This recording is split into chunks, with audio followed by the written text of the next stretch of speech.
blossoms room where shadows play. The thunder rumbles loud and monsters sway. Mr. Yuck's in the house with fennel breath so cold,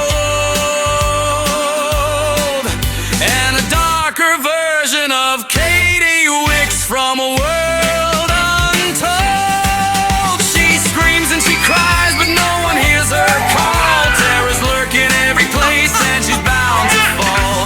The storm rages on with a deafening sound. Monsters all around. In her room she's found.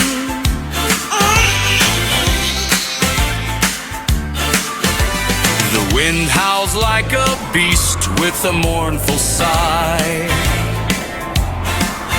Mr. Yuck's eyes glow bright in the darkened sky. Katie Wicks from a parallel land is twisted and dark with a sinister head.